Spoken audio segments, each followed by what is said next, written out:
अगर आपका account bank of Baroda में है या आप बैंक ऑफ बड़ौदा में एक नया सेविंग अकाउंट खुलवाना चाह रहे हैं तो ये आपके लिए ज़रूरी है कि आप जान के रखें कि आपके सेविंग अकाउंट में कितना आपको मिनिमम बैलेंस रखना ज़रूरी है।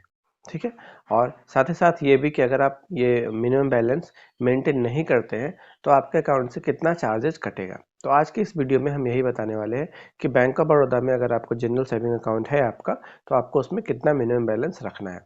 वीडियो अगर अच्छा लगे तो वीडियो को लाइक जरूर करिए, शेयर करिए और हमारे चैनल बैंकिंग बिट्स को सब्सक्राइब करके रखिए। तो चलिए वीडियो शुरू करते हैं। सबसे पहले हम ये देख लेते हैं कि आपके अकाउंट में कितना मिनिमम बैलेंस रखना जरूरी है। मिनिमम बैलेंस जो क्राइटेरिया है वो ब्रांच वाइज डिपेंड करता है। आपका ब्रांच किस जगह पे है इस पे आपका निर्भर करेगा कि आपको कितना बैलेंस रखना है। मतलब अगर आपका ब्रांच रूरल एरिया में है, मतलब गाँव में है, तो आपको उसमें 500 रुपया मिनिमम रखना जरूरी है। इसी तरह से अगर आपका ब्रांच सेमी अर्बन में है, यानी अगर कस्बे में है, तो आपको 1000 रुपया रखना होता है।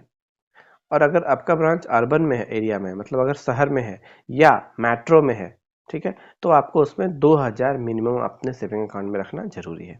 ठीक है। तो ये हो गया मिनिमम बैलेंस। अगर रूरल एरिया में है तो आपको 500 रखना है, सेमी अर्बन में है तो 1000 रखना है, अर्बन एरिया में है तो 2000 रखना है, या फिर अगर मेट्रो में है तो भी आपको 2000 उसमें रखना जरूरी है। अब हम बात करते हैं कि अगर आप इतना मिनिमम बैलेंस मेंटेन नहीं करते हैं, ठीक है, तो आपको कितना आपका चार्ज कटेगा। ठीक है। एक चीज और, ये आपका क्वार्टरली एवरेज बैलेंस है। ठीक है, डेली का नहीं है, ये क्वार्टरली, मतलब क्वार्टर मतलब 3 महीना। ठीक है, अप्रैल से जून या जुलाई से सितंबर, अक्टूबर महीने से दिसंबर और जनवरी महीने से मार्च, ये क्वार्टर होता है 3 3 महीने का। ठीक है। इसमें अगर क्वार्टरली एवरेज बैलेंस आप इतना रखेंगे तो आपका कोई चार्ज नहीं कटेगा। ठीक है। एवरेज बोलने का मतलब, कभी मान लीजिए आप 1000 से नीचे कर दिए, कभी 1000 से ऊपर कर दिए, तो उसका एवरेज अगर 1000 आता है तो आपका चार्ज नहीं कटेगा, और अगर नहीं आता है तो चार्ज कटेगा। अब हम एरिया वाइज देखते हैं कि कितना आप मिनिमम बैलेंस कितना कम करेंगे तो कितना चार्ज कटेगा। सबसे पहले हम रूरल एरिया का देख लेते हैं। अगर आपका ब्रांच गांव में है, ठीक है, तो आपको 500 रुपये मिनिमम रखना जरूरी है।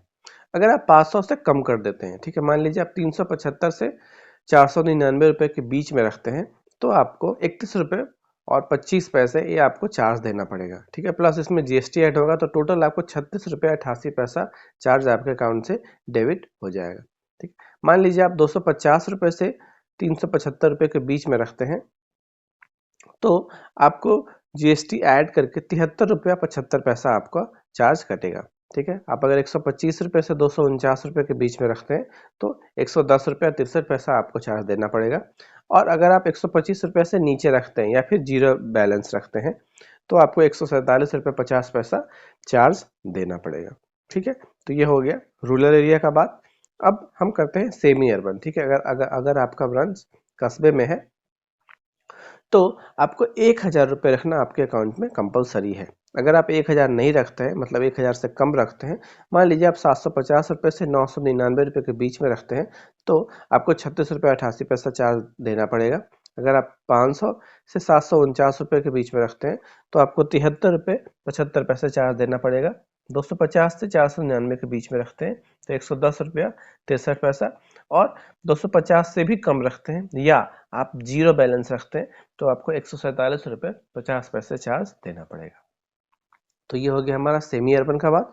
अब हम देखते हैं अगर आपका ब्रांच अर्बन एरिया में है, यानी शहर में है या फिर मेट्रो में है, तो आपको 2000 क्वार्टरली एवरेज बैलेंस अपने अकाउंट में मेंटेन करना है। अगर नहीं करते हैं आप, ठीक है, मान लीजिए आप 1500 से 2000 के बीच में रखते हैं, 2000 से मतलब कम रखते हैं, तो आपको 73 रुपया 75 पैसा देना पड़ेगा। अगर यार से 1499 के बीच में रखते हैं तो आपको 147 रुपया 50 पैसा देना पड़ेगा। अगर 500 से 999 के बीच में रहता है तो आपको 221 रुपया 25 पैसा देना पड़ेगा। और अगर आप 500 से भी कम रखते हैं या फिर जीरो बैलेंस रखते हैं तो आपको 295 रुपया चार्ज देना पड़ेगा। तो ये हो गया आपका बैंक ऑफ बड़ौदा का पूरा लेखा जोखा कि आपको कितना बैलेंस अपने अकाउंट में रखना है, किस तरह का ब्रांच में, और अगर आप नहीं रखते हैं तो कितना आपका चार्ज कटेगा। एक चीज और, कुछ कुछ जो अकाउंट है वो रिलैक्सेशन में आता है। लाइक अगर आप स्टूडेंट अकाउंट खुलवा रहे हैं, सैलरी पैकेज का अकाउंट है आपका, या फिर पेंशन अकाउंट है, इस तरह से कुछ कुछ अकाउंट होते हैं जो कि इससे रिलैक्स रहता है। मतलब मिनिमम बैलेंस वो नहीं भी रखे तो चलेगा। तो ये आप जब अपना अकाउंट खुलवा रहे हैं तो आप कंफर्म कर ले कि आपका रिलैक्सेशन में आता है या नहीं। इसके अलावा अगर आपका जनरल सेविंग अकाउंट है तो ये सारा चार्ज अप्लीकेबल होगा और ये क्वार्टरली एवरेज बैलेंस आपको रखना जरूरी होगा। वीडियो अगर अच्छा लगा हो तो वीडियो को लाइक जरूर करिए, शेयर करिए और हमारे चैनल बैंकिंग बिट्स को सब्सक्राइब करिए। Thank you.